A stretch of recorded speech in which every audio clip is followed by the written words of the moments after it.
Hi, David. How are you? Doing wonderful. How are you today? Yeah, I'm pretty good here. Actually, coming down the highway, there was a number of surfers in the water. Surf was up. How are things there? It's in the 20s, and we just got a fresh dusting of snow. The old snow evaporated. We had a bit of a heat spell. It got up into the 40s here for a while, and now we're back into frozen territory. Yeah, I can see by your sweater that it must be a little chilly in there. I don't see any fire in the fireplace, so it must be a little cold in that room. And the Christmas tree is gone, so we've lost a lot of our spiritual warmth as well. Okay, now I understand you have an issue with a journalist in New Zealand who wanted to make comments on Texas laws to begin with, and I think you have a list of other journalists that you'd like to reprimand today. Go ahead. Yeah, I've got a lot of differences with so-called authorized journalists from all over the place because they seem to miss the boat on the gun issue more often than not. If it's not due to ignorance, it's due to an agenda. And this one particular story that you raised, it really caught my attention because this gal is writing a column for a paper down in New Zealand, and she begins that, she goes down to Texas quite a bit, and oftentimes, more times than she can count when she's in diners, she sees all these armed patrons with guns on their hips and how it leaves her, in her words, queasy and spellbound. And I thought, well, gee, isn't that curious? Because in Texas, as you know, because you've had people like John Pierce from OpenCarry.org on your program, open carry is not yet legally recognized in Texas. And so if this is happening and she's seeing this occur every time she goes to a diner, either the people in Texas are remarkably law-breaking and they never get caught at it, or what other explanation could there be other than it never happened? So I put this out and basically challenged the entire story. And for a while there, the newspaper took the story down, and it had even disappeared from this columnist's main home page. And now all of a sudden I notice it's back up. And I know that I have written the paper. Several readers have indicated to me that they've written to the paper. I've seen it on different sites where other people have done as well. And so far it's been absolutely not forthcoming with any explanation as to how could this be that we have all these open carriers in Texas breaking the law, making this poor gal queasy. So. Yeah, you and I both know that that's pretty ridiculous. Obviously, she's down in New Zealand and she's writing this. I love New Zealand. I mean, it's a beautiful country down there, and they do have some shooting. Now, they have some pretty strict laws about gun ownership, and I can appreciate that, I guess, from their point of view. I'm not sure I agree with it, but I'm not sure that gives her the right to comment on something, especially if she doesn't have the facts. Well, and the thing is, James, it's presented as fact. And we all understand that there is a difference between straight news and opinion writing. At least I would hope that we do, although it appears a lot of the mainstream media sources don't, because they always seem to be injecting bias into supposedly straight news stories. But even if we are opinion writing, we have a basic obligation in essential journalistic ethics to be honest and to tell the truth and not to base a story around fabrications and falsehoods and things that are just flat out untrue. So right. This was something that was relatively easy to point out, along with applicable sections of Texas code, and there's really no arguing about it. You don't have people going to Texas diners with guns strapped on their hips. Right. So right. Now you have some other journalists, David, that you'd like to let's say, what's the expression? A bone to pick with them? Yeah, well, I've had a lot of stories recently. I just submitted my Guns Magazine article, and I had so many that I thought, it would be nice to use this as kind of a summary to tell the readers of the magazine of the experiences that I've had in just the past week or so. One is a story that essentially is asking how come the mainstream journalists are not investigating goings-on at alcohol, tobacco, and firearms, ATF.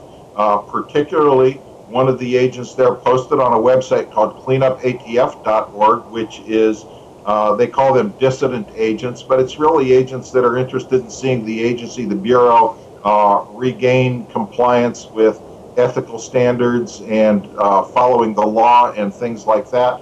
He filed a Freedom of Information Act request for EEO, Equal Employment Opportunity complaints that are being handled by a private law firm contracted with ATF. And what he got back was 15 pages of totally redacted documents. That means imagine a blank or page with just about 20 horizontal black lines across it, and that's the information that they send you.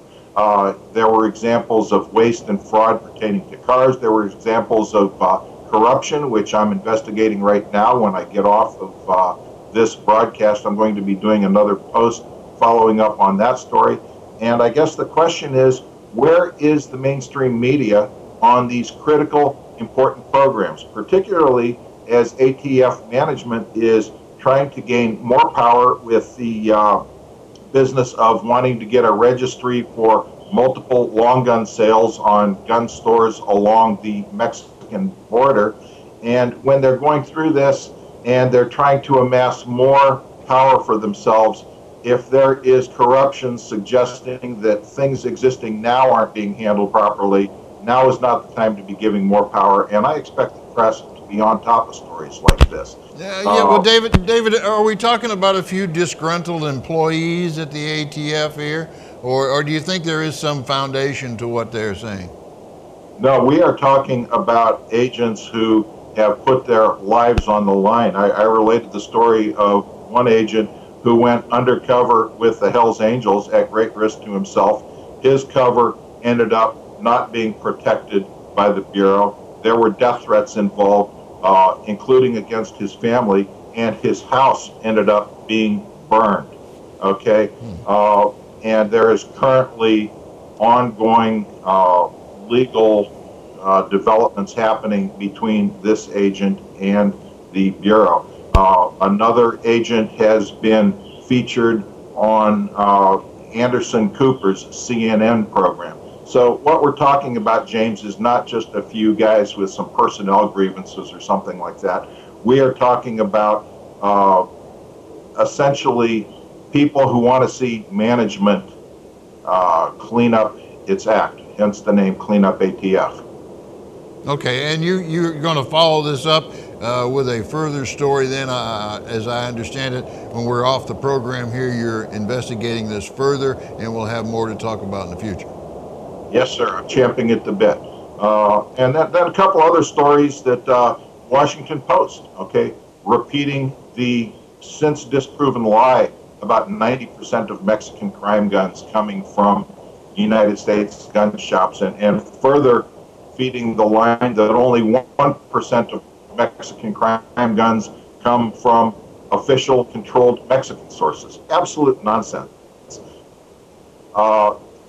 They put out a story in the El Paso Times about how you could go in and buy 600 automatic weapons a year and sell them across the border and not have any trace done on you and not be known, when in fact you and I both know that these all require federal forms, federal approval, the $200 transfer tax. Forget the fact that the weapons we're talking about cost like about $15,000 a piece. When they did ultimately issue a correction, they said, oh, well, we didn't mean to say automatic weapons. We meant to say high-powered weapons. And, of course, that's still nonsense because everything still goes through the 4473. And if you're dealing in non-NFA weapons, right now, I guess if you wanted to lose all your money, you could buy them at retail and sell them on the black market for pennies on the dollar.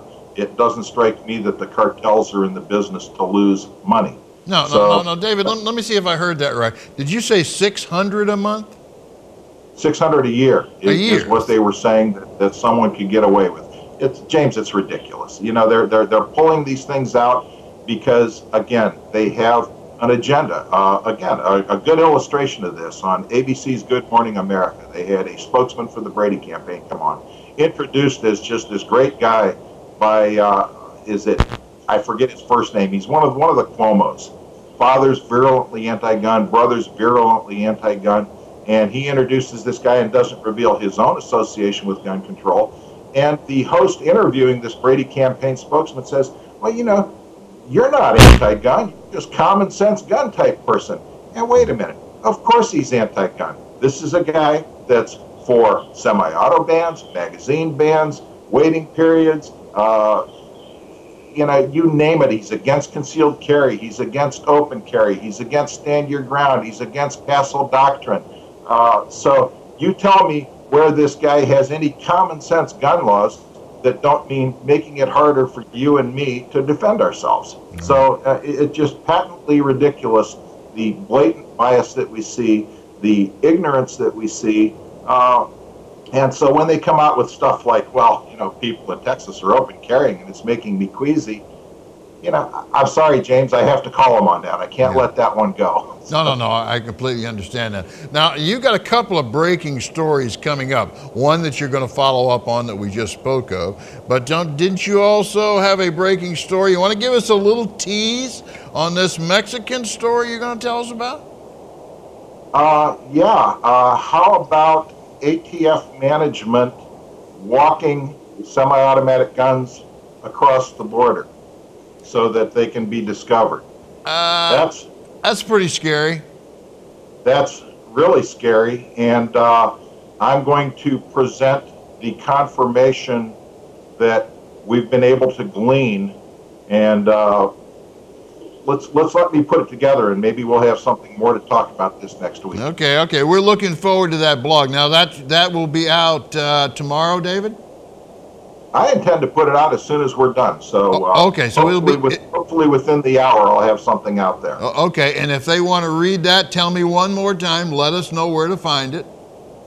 Oh, just go to davidcodrea.com and you will find my most current article. Okay, well, that's a breaking story. That sounds very interesting. We're going to really enjoy talking more about that after I read your blog, in fact. And I didn't want you to give all the secrets away, but that's a pretty good tease there. After the show, I'm going to look forward to reading the blog myself. Now, did you have something else you wanted to tell us about a friend of yours who we lost here recently? It's sad news, and I don't have a lot because the family and the organization has not come out with an official statement yet, and we certainly want to respect that, but I just want to extend my condolences to the family of Aaron S. Zellman, who was the executive director of a great organization called